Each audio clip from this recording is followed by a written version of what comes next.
여러분 안녕하세요. 반갑습니다. 여러분 총평 듣고 선생님이랑 만나는 거죠. 만약에 선생님이랑 총평을 듣지 않고 만난다면 조금 시간이 걸려도 총평 먼저 듣고 나서 선생님이랑 이 강의에서 만나시면 좋을 것 같습니다. 자, 우리는 본격적으로 1번 문항부터 본격적으로 풀어보도록 하겠습니다.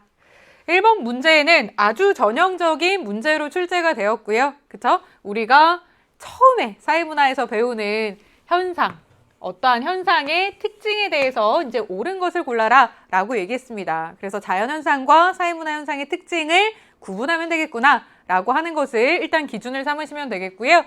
제시문 보겠습니다. 긴 수영 고래과 중에서 가장 개체수가 많은 밍크 고래는 태평양 연안과 한국 동해안에 서식한다 라고 되어 있는데, 자연현상과 사회문화 현상을 구분하는 기준은 인간의 의지가 개입이 되었는지 아닌지입니다. 지금 밍크고래의 서식이라고 하는 것은 인간이 이렇게 살게끔 만든 것, 의지를 가지고 한 것이 아니기 때문에 자연현상이다 라고 판단을 하시면 되겠고요.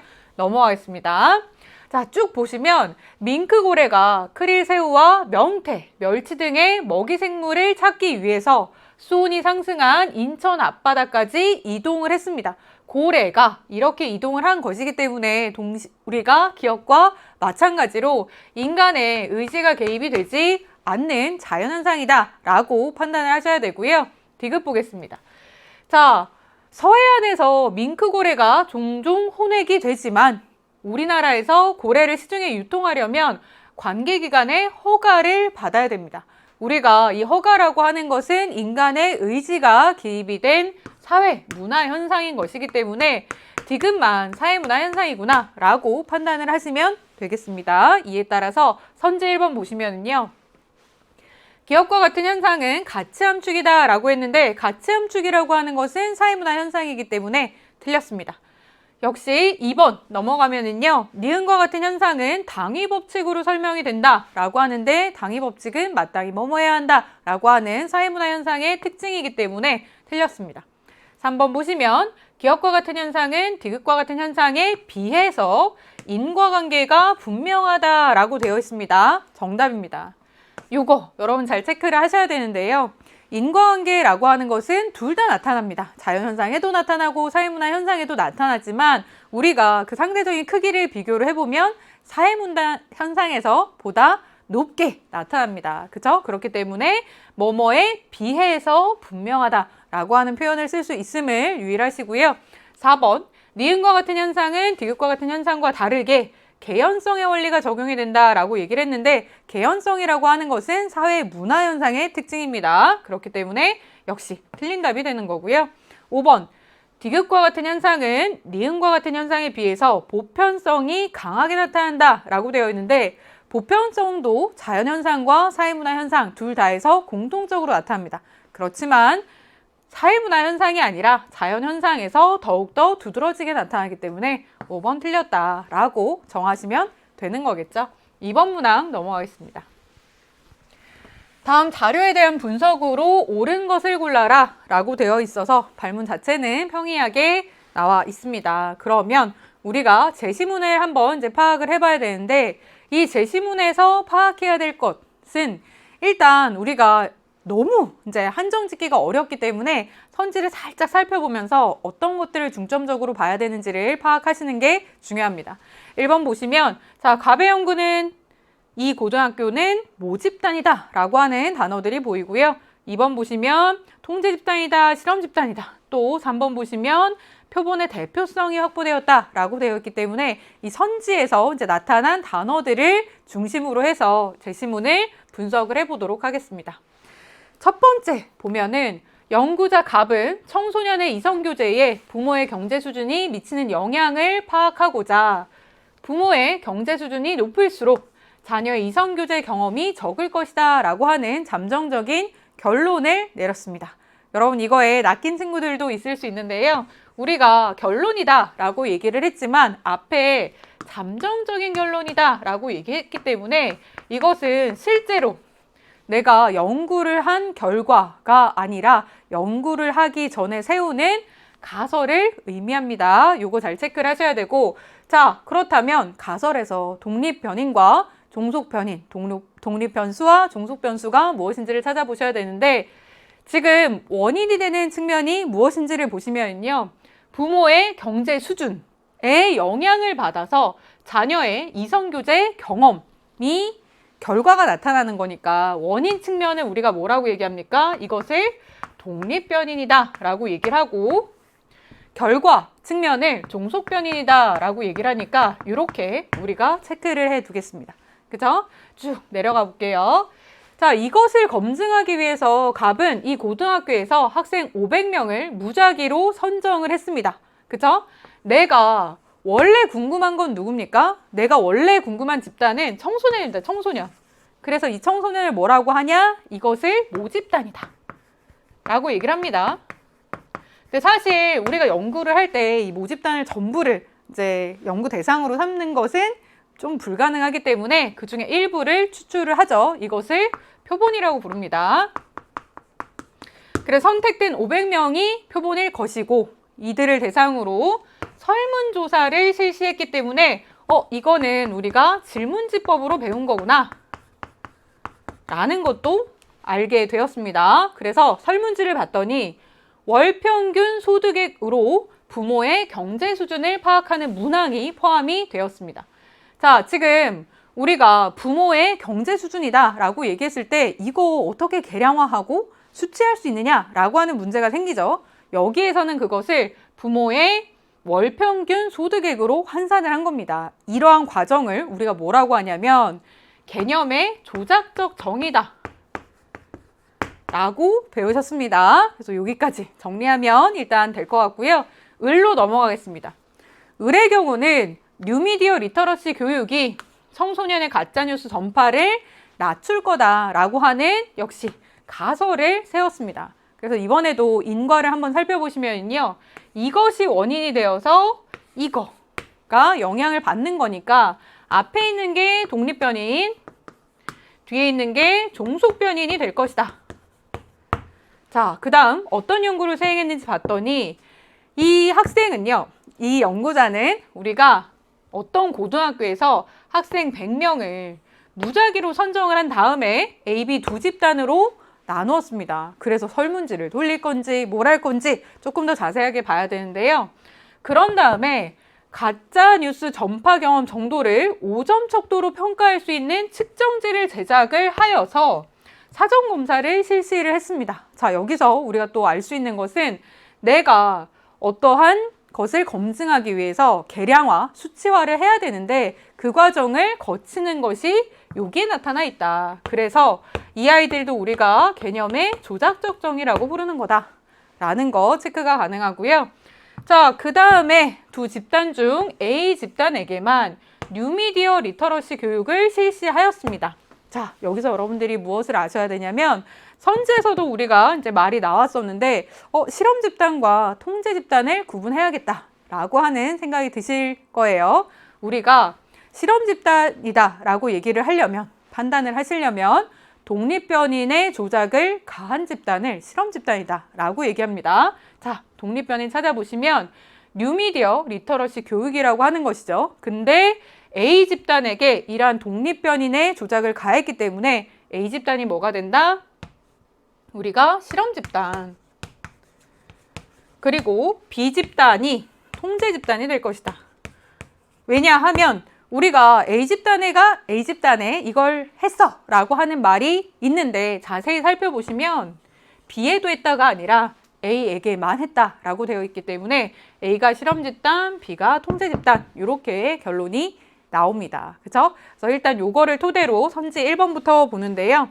1번은 갑의 연구에서 이 고등학교가 모집단이라고 얘기했습니다. 아니죠. 그렇죠? 1번 틀렸고 2번 보시면 을의 연구에서 A 집단은 통제 집단, B 집단은 실험 집단이다 라고 했는데 뒤바뀌었습니다. 틀렸고요.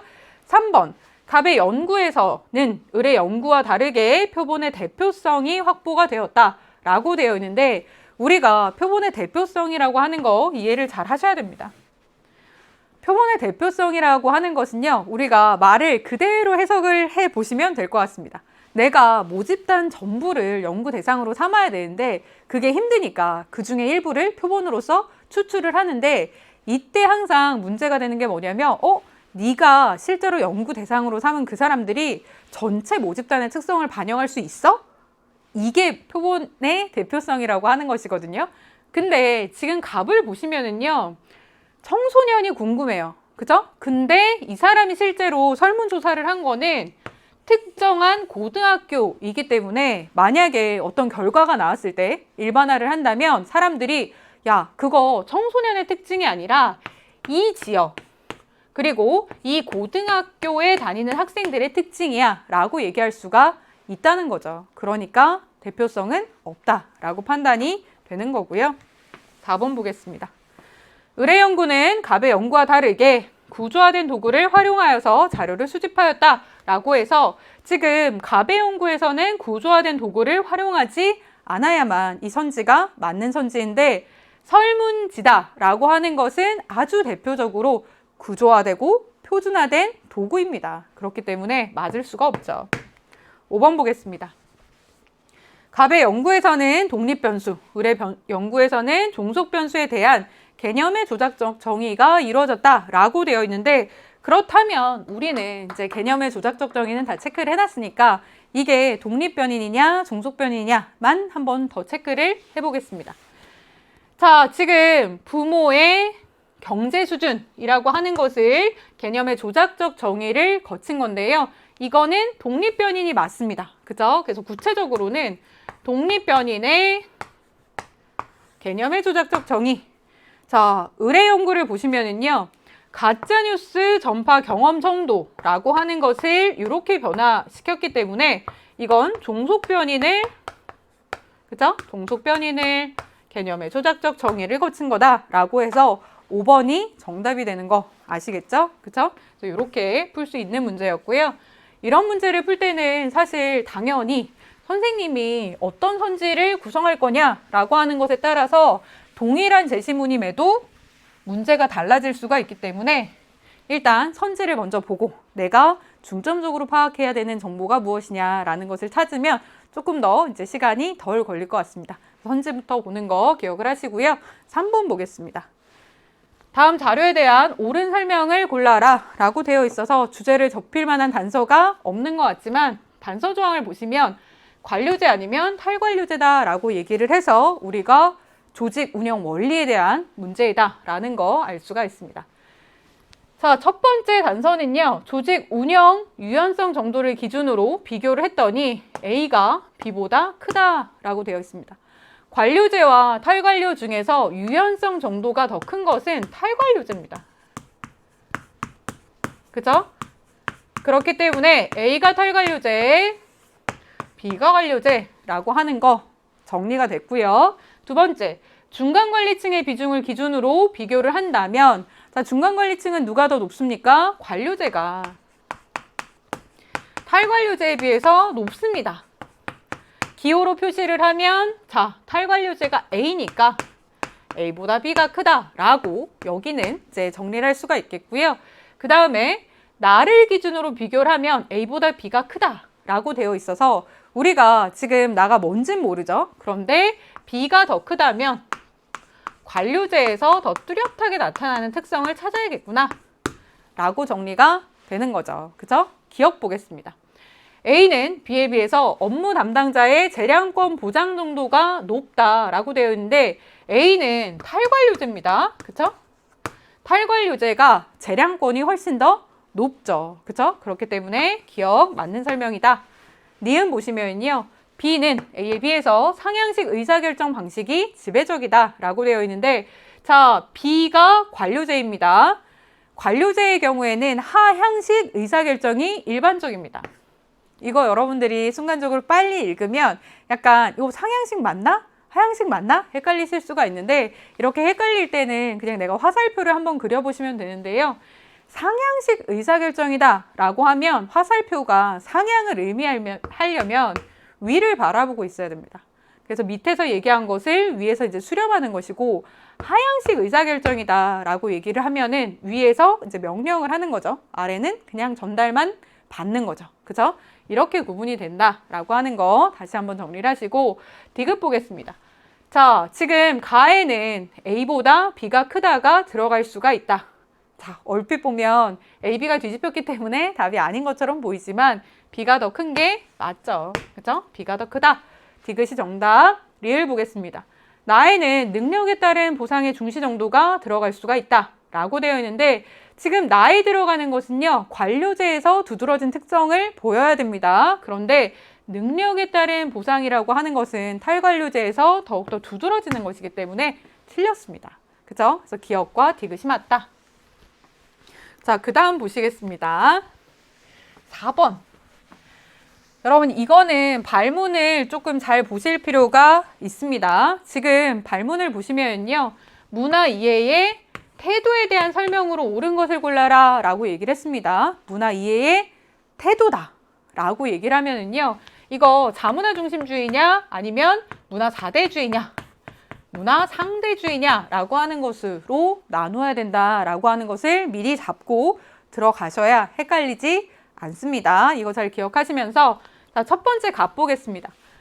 갑은 맨손으로 밥을 먹는 외국의 식사 문화가 수저를 사용해서 밥을 먹는 자국의 선진화된 식사 문화에 비해서 매우 후진적이라고 생각을 합니다. 자, 더 뛰어난 게 누구?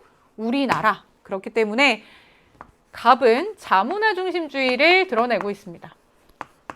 을을 볼게요.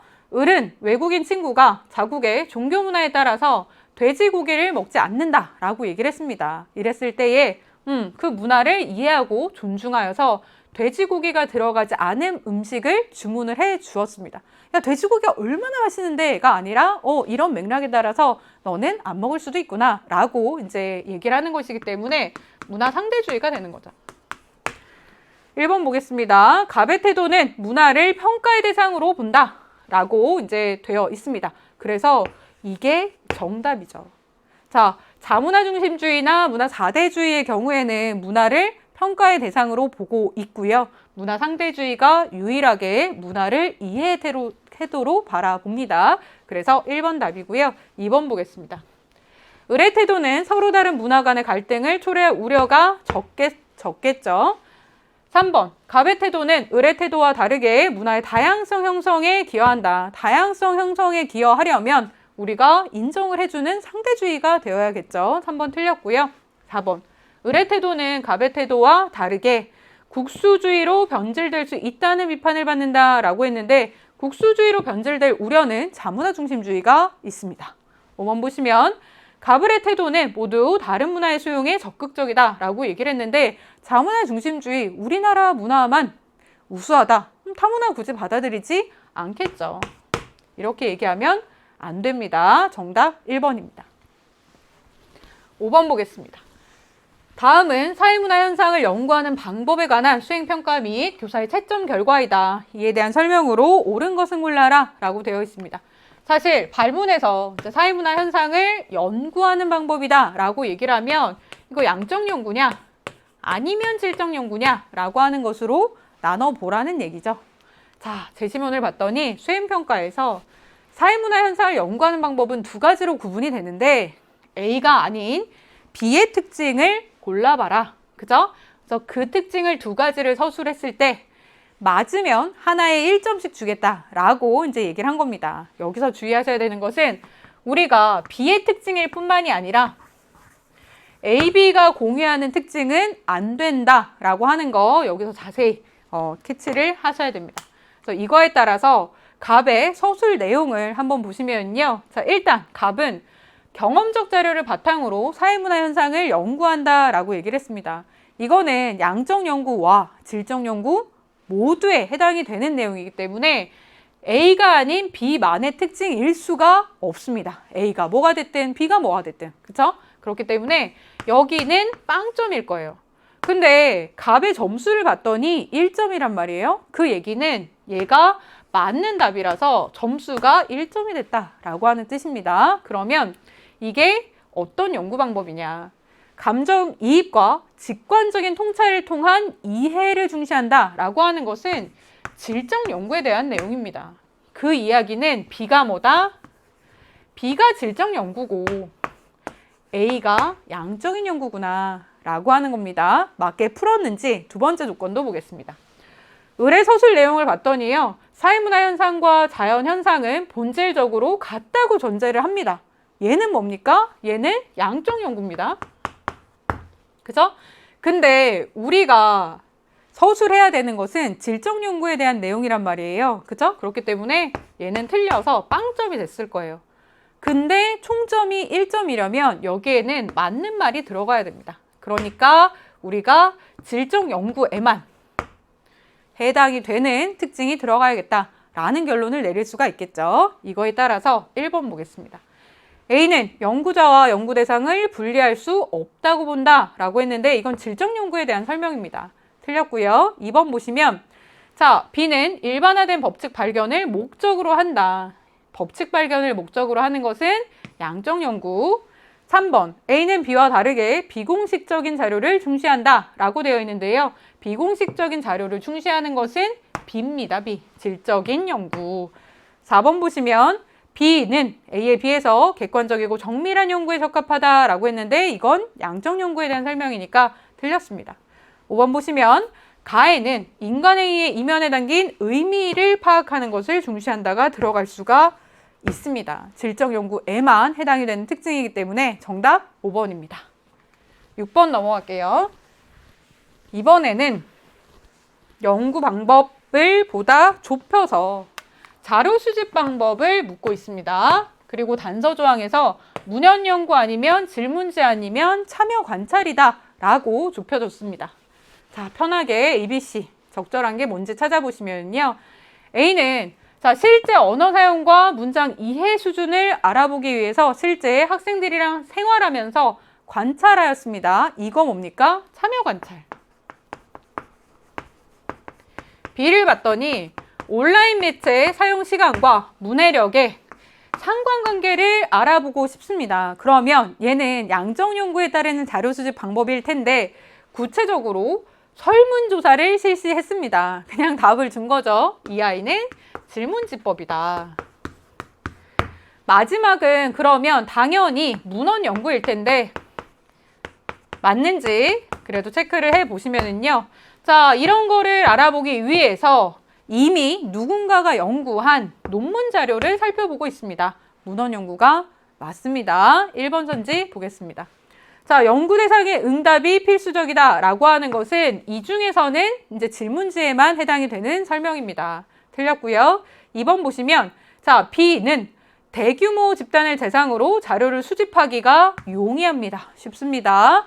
3번 B는 질문지는 참여 관찰에 비해서 수집된 자료의 통계 처리가 용이합니다. 그쵸? 우리가 질문지는 자, 여기에 yes라고 대답한 사람이 몇 %냐? 그쵸? 뭐 많다라고 대답한 사람이 몇 %냐? 이런 식으로 통계 분석을 하기가 굉장히 쉽다라는 거고요. 4번 C는 A와 다르게 실질성이 높은 생생한 자료를 수집할 수 있다라고 얘기를 했는데 이 선지에서 표현하고 있는 것은 참여 관찰의 대표적인 특징입니다. 틀렸고요.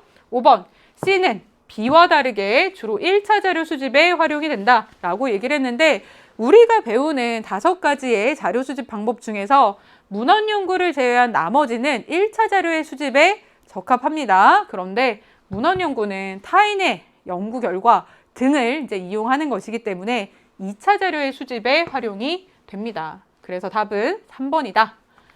7번 넘어가겠습니다. 자, 발문을 보시면은요. 이번에는 연구 윤리 측면에서 이 케이스를 옳게 평가한 것을 골라라 라고 얘기를 하고 있습니다. 그래서 이제 선지를 먼저 보거나, 그쵸? 이렇게 해도 여러분들이 조금 이제 긴장을 풀고 문항을 풀 수가 있는데 너무 마음이 급해서 바로 제시문을 본 친구들은 이거 이번에서 푼 문제처럼 되게 복잡한 것 같다. 뭐뭐 체크해야 되지? 막 방황하실 수가 있는데 이렇게 연구윤리다 라고만 보시면은요. 또 편하게 풀 수 있는 문항이었습니다. 그래서 우리는 좀 편하게 보겠습니다. 교사 갑은 고등학생의 학교폭력 경험과 학업 성취도 간의 상관관계를 연구를 했어요. 근데 갑이 어떠한 식으로 학생들한테 참여를 유도했냐면 연구 참여 여부를 성적에 반영할 거다. 연구 참여 안 하면 성적 안 좋겠죠. 그러면 이때 대부분의 학생들은 어떤 선택을 하겠습니까? 내가 하기 싫어도 그냥 하겠죠. 그래서 이 문장에서 우리가 자발성이 결여되었네 라는 문제 일단은 찾았습니다. 자, 그 다음에 연구에 참여한 120명을 대상으로 설문조사를 실시하였고요. 자, 불성실하게 응답한 5건은 제외하였습니다. 이것도 잘 해석을 하셔야 되는데 내가 생각하는 데이터랑 맞지 않는 것 같아. 그래서 얘는 없애야지?가 아니라 불성실하게 대답한 아이들을 제외했기 때문에 이거는 자료의 누락이나 더 나아가서 조작이라고 보지 않습니다. 이거는 그냥 당연한 얘기고요. 자, 그 다음에 연구 참여 학생 중 학교 폭력 경험이 있는 학생의 명단을 학생 지도 차원에서 학교에 제출을 하였습니다. 원래 연구 윤리는요, 내가 이 연구 목적으로 활용한 정보를 다른 데 유출해서는 안 됩니다. 그죠? 근데 내가 이거 안 지키고 그냥 넘겼다는 거죠. 이 2가지 문제가 있습니다. 그래서 찾아보시면, 자, 다른 연구 결과 도용하지는 않았고요. 자, 이게 문제입니다. 연구 이외의 목적으로 학교에 제공을 했다. 디귿 보시면 자료 분석 과정에서 의도적으로 자료를 조작하였다라고 했는데 주의하라고 말씀을 드렸죠. 우리가 원래 자료의 누락은 있어서는 안 되지만 지금 있는 누락의 경우에는 불성실한 대답을 제외한 것이기 때문에 조작이라고 보면 절대 안 된다. 리을, 연구 대상자의 자발적 참여의 기회를 제공하지 않았다. 그죠? 강제로 참여하게끔 했기 때문에 니은과 리을이 답이다. 자, 그 다음 8번 보겠습니다. 밑줄 친 기억에서 미음에 대한 설명으로 옳은 것은 선지를 봤더니 제사회하다, 역할에 대한 보상이다 등등등이 나와 있기 때문에 선지 보면서 제시문 맞춰 나가도록 하겠습니다. 1번 보겠습니다. 기억은 갑의 제사회화에 해당한다 라고 되어 있는데, 자, 기억 찾아보니까 결혼 이주민인 갑이 이 센터에서 이주민 대상 한국 문화 교육을 받고 있습니다. 그죠? 우리나라 사람이 아닌데 우리나라에 와서 한국의 문화 교육을 받고 있기 때문에 이것은 제사회화가 맞습니다. 1번이 정답. 2번 보시면요. 니은은 갑의 역할에 대한 보상이다 라고 되어 있는데 우리는 니은이 뭔지 찾지 않아도 됩니다. 왜냐하면 역할에 대한 보상이다, 역할에 대한 제재다 라고 하는 것은 있을 수가 없는 말입니다. 역할에 대한 보상이 아니라 역할 행동에 대한 보상 혹은 역할 행동에 대한 제재만이 가능하기 때문에 이건 그냥 무조건 틀린 선지고요. 3번 디귿 보겠습니다. 자신의 어머니로부터 배운 요리, 이때의 어머니를 얘기하는데 이게 갑의 성취주의다 라고 얘기했기 때문에 이 부분이 틀렸습니다. 어머니라고 하는 것은 귀속주의가 아니라 성취주의인 것은 맞습니다. 그렇지만 갑이 어머니가 아니기 때문에 갑의 성취주의라고 해서는 안 된다는 거고요. 4번 보겠습니다. 자, 리을의 경우는 갑의 내 집단이자 준거 집단이다 라고 되어 있는데, 자, 지금 실제로 내 집단이 되려면 내가 소속되어 있으며 소속감을 가져야 됩니다. 그쵸? 근데 아직 갑의 경우에는 이 대학에 입학하지 않았기 때문에 내 집단이 될 수가 없습니다. 5번 보시면, 자, 미음의 경우는 갑의 역할 갈등에 해당한다 라고 했는데 어떤 고민인지를 찾아보니까 내가 강연을 하는데, 그죠? 어떤 주제로 강연을 할까라는 것에 대한 고민을 합니다. 이것은 그냥 나의 개인적인 사적인 고민일 뿐이지 내가 어떤 지위에 상충되는 역할이라고 하는 것, 그죠? 사회적인 기대가 나타나 있기 때문에 하는 고민은 아니기 때문에 역할 갈등이라고 할 수는 없는 거죠. 그냥 심리적인 갈등, 그죠? 그래서 답은 1번입니다. 9번 보겠습니다. 자, 표는 질문에 따라서 사회문화 현상을 바라보는 관점을 구분을 한 것인데 기능론, 갈등론, 상징적 상호작용론 중에 하나다 라고 얘기를 하고 있습니다. 그러면 구분해 보겠습니다. 첫 번째 봤더니 상황에 대한 행위 주체의 주관적인 해석을 중시하는가 라고 얘기했습니다. 이때 yes라고 하는 아이가 상징적 상호작용론일 겁니다. 그래서 A는 상징적 상호작용론으로 정해졌고요. 두 번째 구분 질문을 봤더니 기득권층을 옹호하는 논리로 이용될 수 있다는 비판을 받고 있습니다. yes라고 하면은 이게 기능론이겠죠. 그럼 나머지가 자연스럽게 갈등론. 자, 지금 가나를 한번 살펴봤더니 가의 경우는 모두 아니오라고 얘기하는데 오직 누구만? 갈등론만 yes라고 대답을 해야 되고요. 나의 경우는 뭔지 모르겠습니다. 그죠? 그래서 선지랑 맞춰보시면 될 것 같아요. 1번 보겠습니다. A는 B와 다르게 사회가 스스로 균형을 유지하는 속성을 지닌다. 이것은 이제 기능론에 대한 설명이기 때문에 1번 틀렸습니다. 2번 B는 C와 다르게 대립과 갈등을 사회 발전의 원동력으로 본다. 이것은 갈등론에 대한 설명이니까 틀렸습니다. 3번 보시면 C의 경우는 A와 다르게 인간의 능동적인 사고와 자율적인 행위의 측면을 강조한다. C는 A와 달리가 아니라 A는 C와 달리가 되어야겠죠. 3번 틀렸습니다. 4번 보시면 자, 가해는 사회를 유기체와 같은 존재로 인식하는가가 들어갈 수 없죠. 왜냐하면 사회를 유기체와 같은 존재로 인식하는 것은 기능론만 yes라고 대답을 해야 되니까 5번 보겠습니다. 나아가 사회 구조나 제도에 초점을 두고 사회문화 현상을 바라보는가 라고 한다면 거시의 한 종류인 기능과 갈등은 각각 yes라고 대답하겠죠. 그래서 5번이 정답. 자, 10번 보겠습니다. 다음 자료에 대한 설명으로 이제 옳은 것을 골라라 라고 되어 있고요. 단서 조항에서 발명, 발견, 직접 전파, 자극 전파 중에 하나다 라고 얘기를 하고 있습니다. 그래서 이걸 바탕으로 좁히면 되는데요. 자, 갑의 경우는 A는 B씨와 다르게 문화 변동의 내재적 요인이다 라고 얘기를 하고 있습니다. 그렇다면 우리가 A는 뭐랑 뭐 중에서 하나다. 발명 아니면 발견 중에 하나네 라는 것만 일단 알 수가 있습니다. 두 번째, 을은요. A, B는 C와 다르게 새로운 문화 요소가 만들어져요 라고 얘기를 했습니다. 지금 네 가지 이제 주어진 것 중에서 새로운 문화 요소가 만들어지는 것은 발명 아니면 우리가 자극 전파입니다. 이렇게 좁힐 수 있고 병은 아직 뭔지 모르죠. 넘어가고 선생님이 세 사람 다 옳게 대답했습니다 라고 얘기를 했어요. 그러면 이 두 사람의 말을 바탕으로 뭔가 좁혀봐야 될 것 같습니다. 자, A가 발명 아니면 발견이거나 발명 아니면 자극 전파입니다. 그러면 이때 공통적으로 들어가는 애는 발명이기 때문에 A는 발명이다 라고 하는 게 결정이 됐고요. 자, 지금 우리가 A, B는 C와 달리 새로운 문화 요소가 만들어진다 라고 얘기를 했고 그 다음에 A는 B, C와 다르게 문화 변동의 내재적 요인이다 라고 얘기를 했기 때문에 우리가 일단 여기에서 또 역으로 알 수 있는 건 뭐냐면요. B와 C의 경우는 뭐에 해당한다? 우리가 문화의 외재적 요인에 해당을 하는 것이기 때문에 자극 전파 아니면은 직접 전파네 라고 하는 것도 알 수가 있습니다.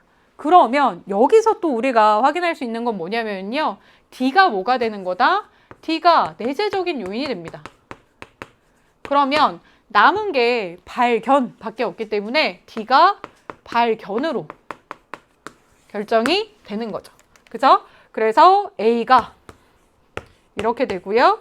D는 우리가 발견이다 라고 하는 거 정해집니다. 자, 그 다음에 우리가 뭐를 알 수가 있냐면요. A, B는 C와 다르게 새로운 문화 요소가 만들어진다 라고 얘기를 했으니까 요게 뭐다? B다. 그죠? 그럼 남은 C는 뭐밖에 없습니까? 직접 전파. 그래서 이 단서들을 통해서 A, B, C, D가 모두 정해진 겁니다. 1번 보겠습니다. 자, A의 경우는 존재했으나 알려지지 않은 문화 요소를 찾아낸 것이다. 이것을 우리는 발견이라고 합니다. 발명이 아니고요. 2번 보겠습니다. B의 사례로, 자극 전파의 사례로 중국에서 우리나라로 불교가 전파된 것을 들 수 있다. 지금 사례로 제시한 걸 보면은요. 일단은 외부에서 들어왔기 때문에 전파다 라고 하는 것 이상 알 수가 없습니다. 틀렸고요. 3번 보겠습니다. C의 경우는 서로 다른 문화 구성원 간의 직접적인 접촉 과정에서 문화 전파가 이루어진다 라고 얘기를 해서 3번이 직접 전파의 정의죠, 정의. 그죠? 그렇기 때문에 정답이고요. 4번 보겠습니다. D는 발견, 문화 변동의 내재적인 요인이니까 틀렸습니다. 5번 보시면 자, 가에는 추상적인 개념이나 아이디어의 전파로 인한 발명이 수반이 된다가 들어갈 수가 있다 라고 되어 있는데요. 자, 지금 가를 보시면 살짝 이제 가려졌는데 D에 대한 설명입니다. 근데 D는 이제 발견이기 때문에 외부의 요인을 지칭하는 전파라고 하는 설명이 아예 들어갈 수가 없습니다. 그쵸? 그래서 정답은 3번 하시면 되고요. 11번 넘어가겠습니다. 자, 밑줄 친 기억에서 미음에 대한 옳은 설명만을 보기에 서골라라 라고 되어 있습니다. 자, 기억, 니은, 디귿, 리을, 미음이 있는데 우리가 보기랑 맞춰가면은 조금 빠르게 풀 수 있을 것 같습니다. 기억 보겠습니다. 동그라미 기억은 동그라미 니은과 다르게 사회화를 목적으로 설립된 기관이다. 우리가 기억과 니은을 살펴봤더니 고등학교와 직업훈련원이기 때문에 공식적인 사회화 기관입니다. 그래서 달리가 아니라 둘 다 사회화를 목적으로 하고 있다라는 거고요. 니은을 보셨더니 자, 동그라미 디귿과 동그라미 리을. 자, 디귿은 리을과 다르게 1차적인 사회화 기관이다 라고 얘기를 했는데 정답. 가족은 1차, 시청은 2차입니다. 그래서 니은 맞고요. 디귿 보겠습니다. 자, 동그라미 리을은 시청은 방송사와 다르게 얘기사회화를 전담하는 기관이다. 둘 다 얘기사회화를 전담하고 있지는 않습니다. 틀렸습니다. 리을, 동그라미 니은은 그리고 동그라미 미음은 모두 전문적인 지식과 기능의 사회화를 담당하는 기관이다 라고 얘기를 해서 자, 직업훈련원이다. 그 다음에 방송사다 라고 얘기했을 때에는 모두 2차적 사회화 기관이기 때문에 정답입니다. 니은과 리을이 정답. 12번 보겠습니다. 자, 이번에 표에서는요, 사회 집단과 사회 조직의 사례를 이제 설명을 하고 있는데 우리가 이 네 가지는요, 가족 아니면 회사 아니면 노동조합 아니면 회사 내 동호회입니다. 그래서 이 아이들을 기준에 따라서 ABCD에 맞추면 되겠죠. ABCD에 맞는 것을 이제 연결을 시키면 되는데요. 자, 일단은 우리가 첫 번째 이것부터 판단을 해보겠습니다.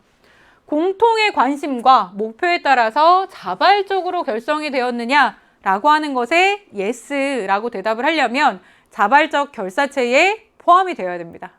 이 중에서 자발적 결사체에 포함이 되는 아이들은요, 노동조합, 회사의 동호회가 있습니다. 자, A, B 중에서 뭐가 우리가 회사 내 동호회고 뭐가 노동조합이냐라는 것을 판단하기 위해서는 두 번째 구분이 필요한 거죠. 목표와 관계가 뚜렷하고 규범과 절차가 체계화되어 있느냐라고 하는 질문을 야, 이거 공식 조직이냐? 라고 묻는 겁니다. 둘 중에서 공식 조직인 것은 노동조합입니다. 그래서 A가 노동조합, B가 회사 내 동호회, 동까지만 쓰겠습니다. 그래서 이렇게 되는 거고요. 자, 이번에 남은 CD의 경우에는 가족과 회사만 남았습니다. 그죠? 근데 우리가 목표와 경계가 뚜렷하다라고 하는 공식 조직은 회사이기 때문에 C가 회사, D가 뭐? 가족. 이렇게 결정이 됐습니다. 그래서 각각의 구분 기준만 알고 있으면 또 편하게 쉽게 풀 수 있는 문항인데요. 1번 선지 볼게요. A는 이익사회에 해당한다 라고 되어 있는데 정답입니다. 우리가 사회 집단과 사회 조직을 제대로 정리하지 않으면 이익사회와 이익단체를 여러분이 헷갈릴 수가 있는데 이익사회라고 하는 것은 공동사회에 대비되는 개념입니다. 그죠? 그래서 내가 어떠한 선택 의지에 따라서 만들어진 조직을 다 이익사회라고 해서 이익사회의 경우에는요, 내가 만나고자 하는 것, 결합하고자 하는 의지가 친목이 됐든 공익이 됐든 상관이 없습니다. 무조건 이렇게 의지에 따라서 모이면 우리가 이것을 이익사회라고 하기 때문에 노동조합은 이익사회에 해당합니다. 1번 정답이고요. 자, 결합 자체를 목적으로 한다라고 하는 것은요, 공동사회에 대한 설명입니다. 이 중에서 공동사회는 가족밖에 없습니다. 3번, A는 D와 다르게 전인격적인 인간관계가 지배적이다 라고 얘기를 했는데 이러한 전인격적인 인간관계가 지배적인 것은 대표적으로 공동사회 혹은 1차 집단이 있습니다. 그래서 우리가 조합보다는 가족에서 두드러지게 나타난다라고 하는 것이고요. 4번 보겠습니다. B의 경우는 C와 다르게 공식적인 제재가 일반적이다라고 얘기했는데 그럼 상식이죠. 회사가 공식적인 제재를 더 일반적으로 사용하겠습니까? 아니면 회사 내 동호회가 사용하겠습니까? 당연히 회사에서 더 많이 사용을 할 것이고요. 자, C는 B를 전제로 존재한다라고 했는데 바뀌었습니다. 우리가 회사의 동호회가 성립을 하려면 회사가 있어야겠죠? 그래서 5번은 바뀌었기 때문에 틀렸다. 답은 1번입니다. 13번 보겠습니다. 자, 문화 변동에 대한 설명이 나타나 있습니다. 그래서 문화 변동의 양상이냐 아니면 원인이냐 라고 하는 것들 이제 가나에서 찾아보겠습니다. 자, 가를 봤더니요. 갑국의 성당은 을국의 선교사들이 이주하여서 포교를 위해서 지은 것인데 외관은 갑국 전통 사찰의 모습을 보존을 하면서 내부는 을국의 종교 건축에 많이 사용되는 양식을 도입하여서 이전에 없던 완전히 새로운 양식의 성당이 만들어졌습니다. A랑 B랑 만나서 C가 만들어졌기 때문에 융합 사례입니다. 나를 보시면요. 병국은 경제성장 과정에서 이민자의 증가로 민족 간 문화 갈등이 우려가 되었지만 이해와 존중을 바탕으로 다양한 문화적 가치를 인정을 하였고 이로 인해서 각 민족이 그들 자신의 축제, 언어, 종교 등을 그대로 누리고 있습니다. 함께 누리니까 병존, 공존 상황인 거죠. 1번 보겠습니다. 자, 가에서는 문화 융합의 사례가 나타난다. 정답. 자, 2번. 나에서는 강제적인 문화 접변의 사례가 나타난다.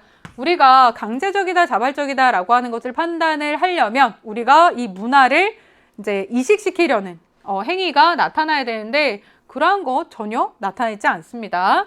3번 보시면요. 가에서는 나와 달리 문화 병존의 사례가 나타났다.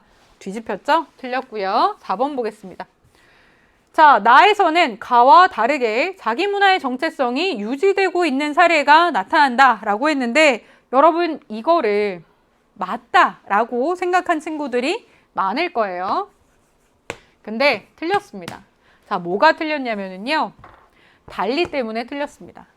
우리가 도식화로만 기억하는 친구들이 이런 실수를 많이 하는데요. 융합의 경우는 이렇게 표현을 하고 병존의 경우는 이런 식으로 표현을 합니다. 그렇다 보니까 우리가 자문화를 A다 라고 표현을 했을 때에 얘는 A가 사라졌고 얘는 A가 있네? 그럼 얘는 사라진 게 맞네 라고 생각을 하지만 여러분 융합이다 라고 얘기할 때는 A가 C에 녹아 들어가서 C에도 이 아이의 성격이 있는 것이기 때문에 자문화의 정체성이 사라진 게 절대 아닙니다. 아시겠죠? 자문화의 정체성이 사라지는 경우는 동화의 케이스밖에 없습니다. 그래서 4번 답이 아니고요. 5번 보시면 가나 모두에서는 기존의 문화 요소가 소멸이 되는 사례 모두에서 나타나지 않습니다. 그죠? 그렇기 때문에 답은 우리가 13번인 1번이다. 체크하시면 되고요. 14번 넘어갈게요.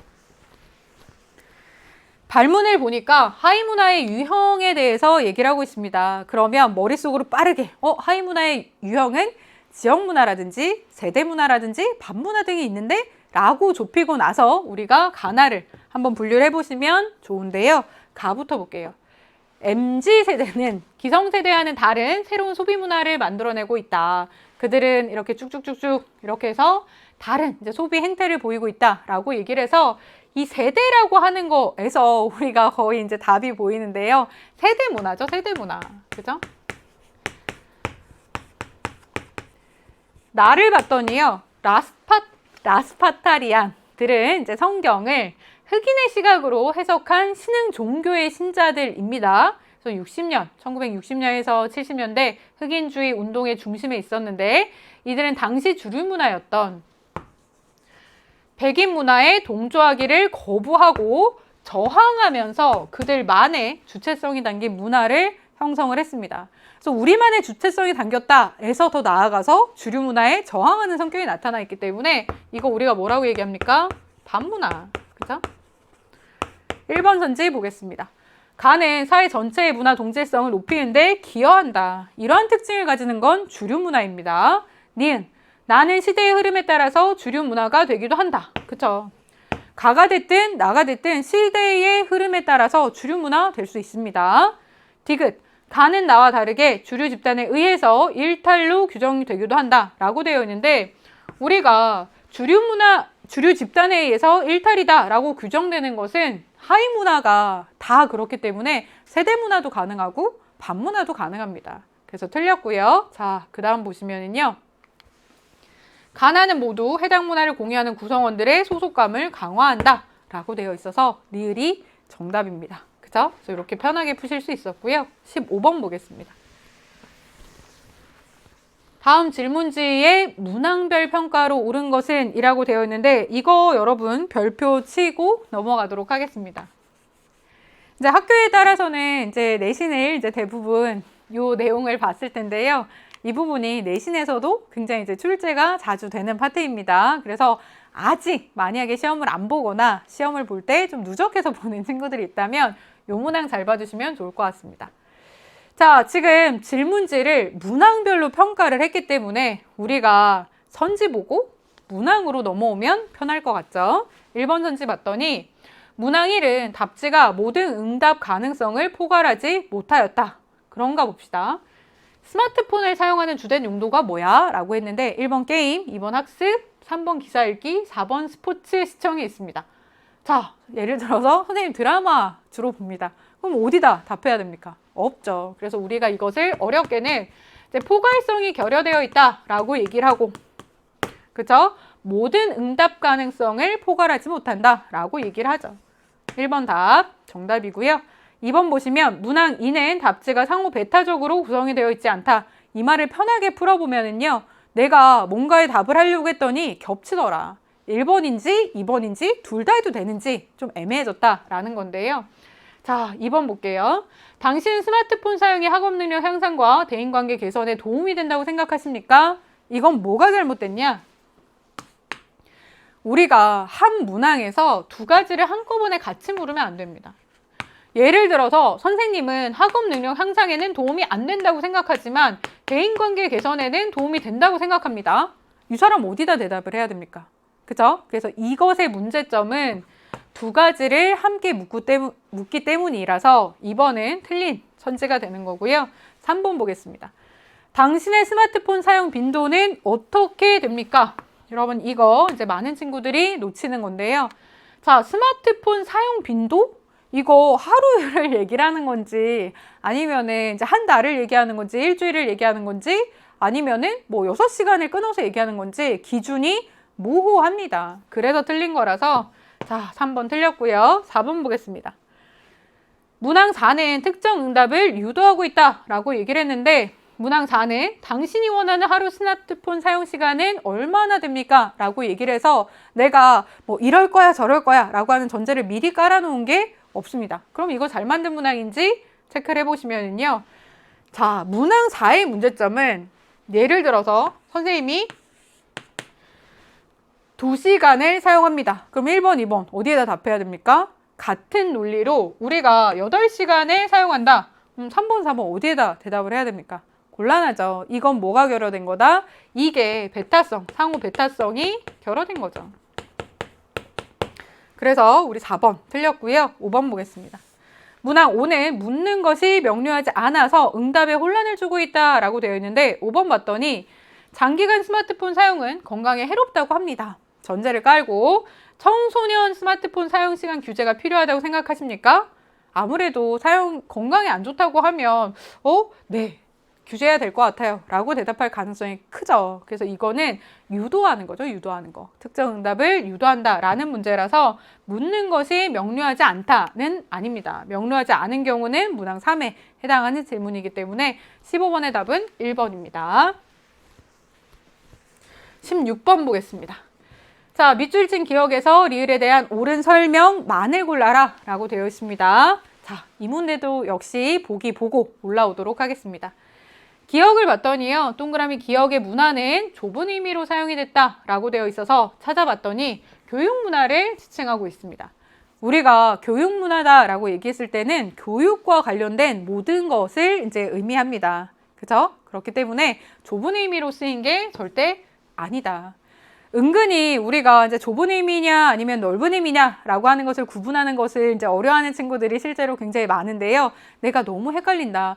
이거 교육에만 한정이 된 거니까 조금 좁은 의미 아닐까라고 이제 헷갈리는 친구들은 우리가 좁은 의미의 문화를 지칭할 때 어떠한 것들에 대해서 얘기를 하는지를 생각을 해보시면 좁은 의미의 문화라고 하는 것은 뭔가 고상하고 세련되고 발전된 것만을 의미하거나, 그죠? 아니면 예술 쪽과 관련된 것, 그죠? 이런 것들만을 이제 얘기를 한다는 말이에요. 근데 교육문화다라고 얘기했을 때 우리가 교육과 관련된 뭔가 예술적인 측면만을 얘기하겠느냐? 아니라는 거죠. 그러면 좁은 의미일 리가 없다. 자, 니은 보겠습니다. 자, 니은은 연극인데요. 연극은 비물질 문화에 해당한다라고 얘기를 합니다. 그래서 니은 정답 디귿 보시면, 자, 동그라미 디귿에는 문화의 공유성이 부각이 되어 있다라고 얘기를 합니다. 자, 고대 그리스인들은 누구나 연극을 지식 전달의 도구로 향유하였다. 그리스인들은 다 이렇게 생각을 하는 겁니다. 그러면 다 같이 누리니까 공유성 부각이 되어 있습니다. 리을 보겠습니다. 자, 동그라미 리을은 문화 지체 현상으로 설명이 된다라고 얘기를 해서요. 자극적인 소재로 비교육적이라는 지탄을 받고 있다.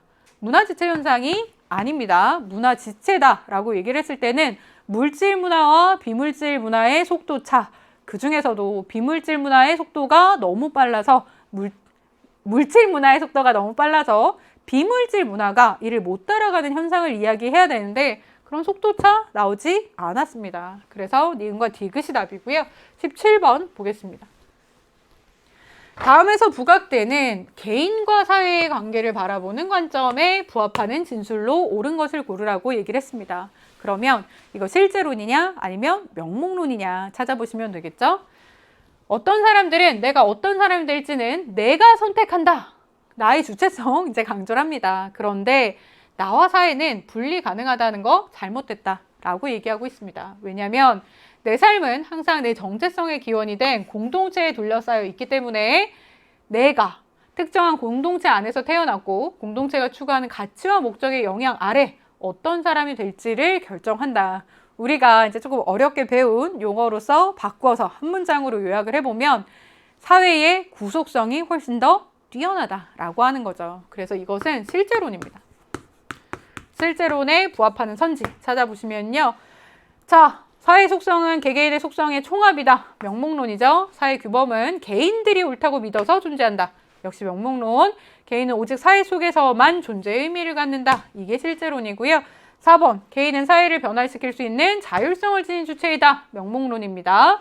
사회 문제 해결을 위해서는 개인의 의식 개선이 중요하다. 명목론이라서 쉽게 3번 하시면 되는 문항이고요. 18번 보겠습니다.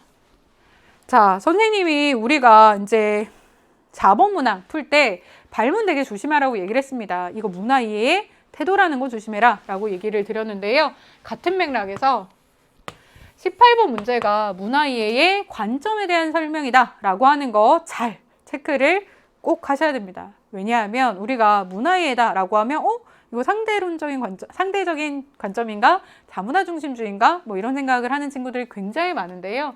이해의 관점이다 라고 얘기를 하면 이거 비교론 아니면 총체론 아니면 상대론입니다. 그래서 상대론이야 뭐 겹친다 라고 보면 되겠지만 이 두 개가 완전히 다르기 때문에 우리가 발문에서 주제를 잘못 여러분들이 좁히시면요 완전히 헤맬 수 있거든요. 그래서 비교적 쉬운 문제임에도 여러분이 낚일 수가 있기 때문에 이거 잘 보셔야 됩니다. 자, 결혼 문화에 대해서 얘기를 하고 있습니다. 갑은 서양과 우리나라의 결혼 문화에서 찾아볼 수 있는 공통점과 차이점 한번 찾아볼 거야. 자, 공통점을 기준으로 해서 자, 어떤 것들이 다르냐라고 이제 차이점을 알아본다라는 거라서 갑이 비교론입니다. 을을 봤더니 우리나라의 결혼 문화라는 것은 이거라고 하는 요소들과 어떤 관련을 맺고 있는지 이 다양한 것들과 어떤 관련이 있는지를 알아볼 거야 라고 하면 이거 총체론입니다. 그래서 보기 기억을 보시면요. 자, 갑의 관점은 자기 문화를 객관적으로 이해하는 데 유용하다. 정답입니다. 여기 별표 치도록 하겠습니다.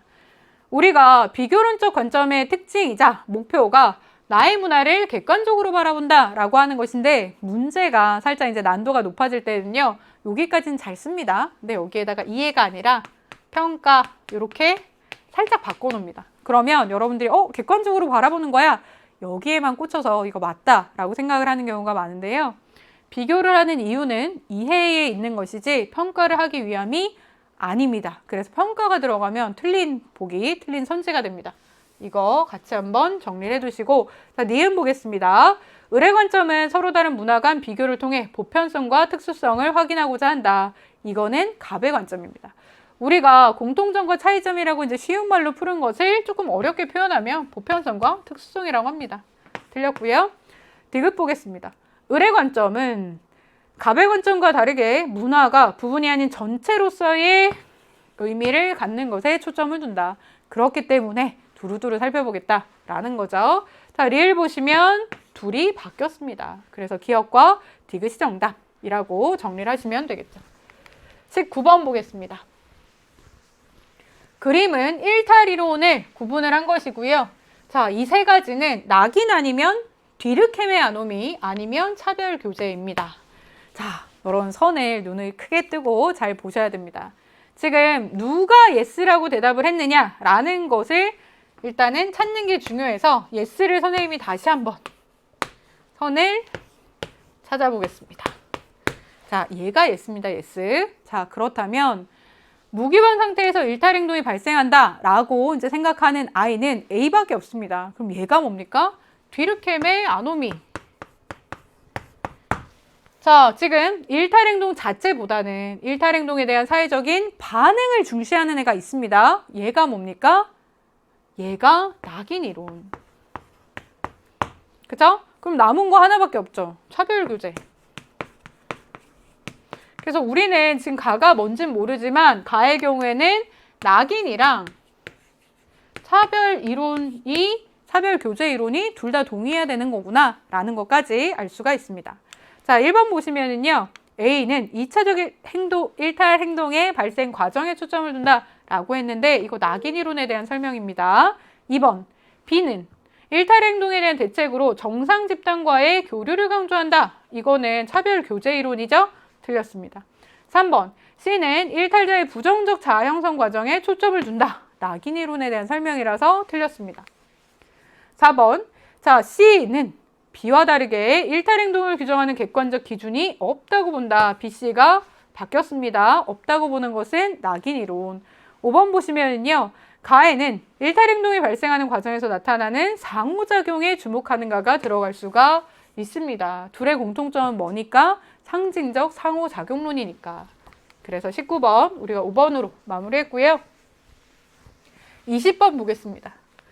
여러분 표분석이 뭔가 나오면은 이제 경기하는 친구들이 있어서 이거 뭐야 20번이고 표분석이네. 굉장히 어렵겠다. 긴장했을 수 있지만 아주 쉬운 문항이었습니다. 자, 한번 보겠습니다.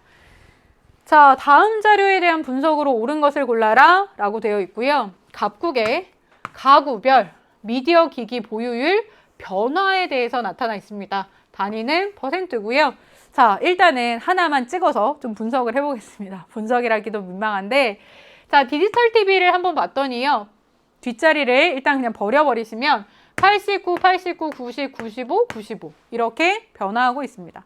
그죠? 그러면 자, 만약에 가구가 100가구라면 그 중에서 89, 그 중에서 89, 그 중에서 90, 95, 95 이런 식으로 변한 거구나 라고 얘기를 해서 얘네를 더해서 우리가 뭔가 100이 되는 수치가 아니라 각각을 전체 가구를 100으로 놓고 여기에 해당하는 게 몇 %냐 라는 것을 정했구나 라는 것만 잡고 우리가 1번 선지 넘어가겠습니다. 자, 2017년 이후 디지털 TV의 보유율은 지속적으로 증가했다. 틀렸습니다. 우리가 증가하는 추세다라고 얘기하면 맞습니다. 근데 지속적으로 증가를 하려면 모든 시기에 빠짐없이 숫자가 늘어나야 되는데 지금 보시면 오히려 감소했습니다. 1번 틀렸고요. 2번 보겠습니다.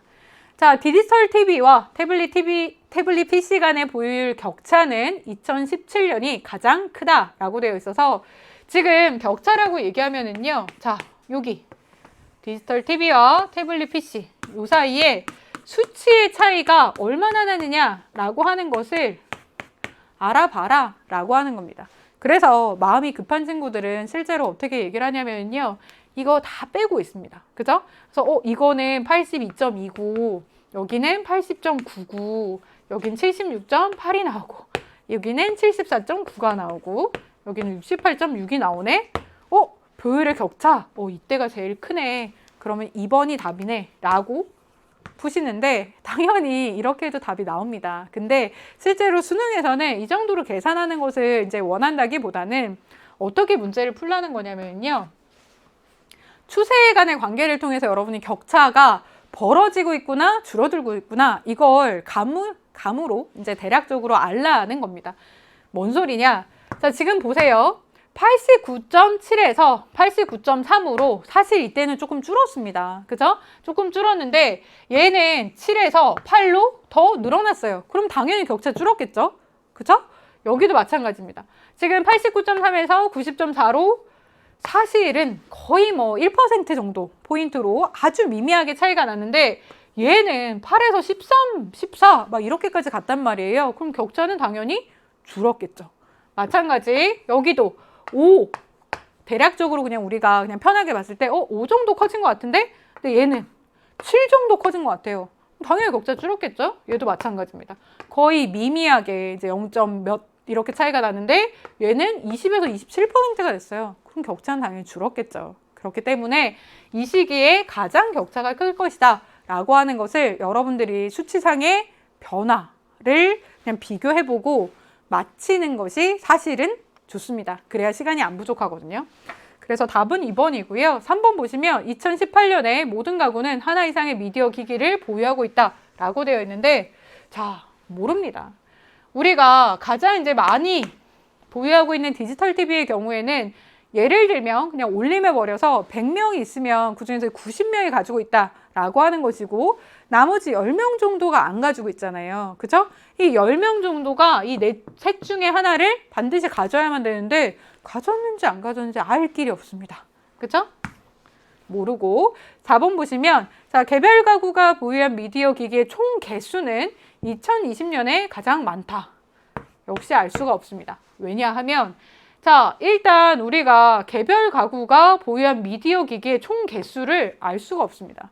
여기에서 지금 얘기했을 때는 디지털 TV를 이 가구가 가지고 있어 아니야 라고만 이제 얘기를 했기 때문에 가구에서 예를 들어서 디지털 TV가 5대야.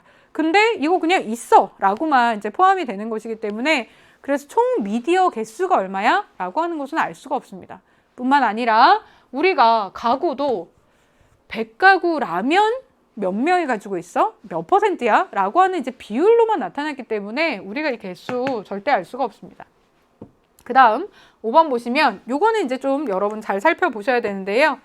자, 2019년 대비 2021년에 태블릿 PC의 보유율은 200% 상승했다라고 되어 있는데 자, 2배 됐습니다. 여러분 2배 됐을 때 상승률은 몇일까요? 100%. 그죠? 그래서 틀렸다. 얘는 2번이 답이다. 이렇게 정리를 하시면 되는 거였습니다. 굉장히 쉽죠? 겁먹을 필요 없는 표분석 문항이었습니다.